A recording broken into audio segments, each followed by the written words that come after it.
തുടർച്ചയായ 6ാം ദിനവും ഇറാനിൽ ആക്രമണം നടത്തിയ അമേരിക്ക. ബന്ദർ അബ്ബാസ് നഗരത്തിലെ പവർ പ്ലാന്റുകളും റെയിൽവേ സ്റ്റേഷനുകളും പാലങ്ങളും തകർത്തു. 7 പേർ കൊല്ലപ്പെട്ടു.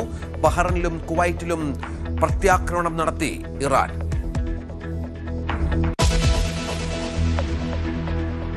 നീറ്റ് പരീക്ഷാഫലം പ്രഖ്യാപിച്ചു. യോഗ്യത നേടി 11 ലക്ഷത്തോളം വിദ്യാർത്ഥികൾ. 58% പെൺകുട്ടികൾ. +1 പരീക്ഷാഫലം വൈകിട്ട്.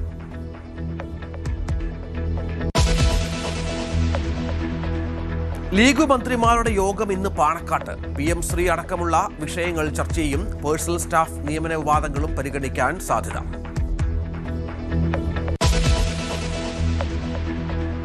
രാമക്ഷേത്ര സംഭാവന തട്ടിപ്പിൽ ഇന്ന് SIT റിപ്പോർട്ട് സമർപ്പിക്കും. ക്ഷേത്ര ഭരണസമിതിക്കെതിരെ ഗുരുതര കണ്ടെത്തലുകൾ റിപ്പോർട്ടിലുണ്ടെന്ന് സൂചന. ജൂലൈ 15-ന് SITക്ക് അനുവദിച്ച സമയം പൂർത്തിയായി.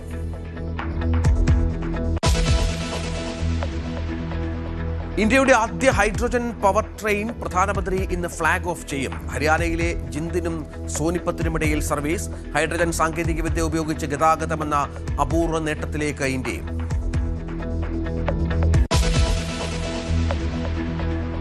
ഇനി രാമായണ ശീലുകൾ മുഴങ്ങും. രാമായണ മാസാചരണത്തിന് ഇന്ന് തുടക്കം. ക്ഷേത്രങ്ങളിൽ വലിയ തിരക്ക്.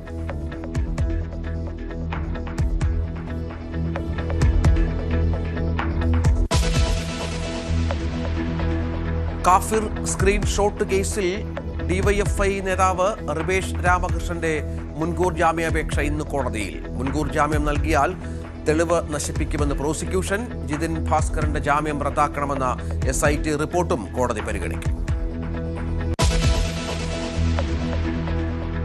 സംസ്ഥാനത്ത് വൈദ്യുതി പ്രതിസന്ധി തുടരുന്നു. ആഭ്യന്തര ഉൽപാദനം കുറഞ്ഞത് കാരണം പറഞ്ഞ് KSEB. പ്രതിസന്ധിയുടെ സാഹചര്യത്തിൽ ചീമേനി പദ്ധതി വീണ്ടും പരിഗണിച്ച സർക്കാർ.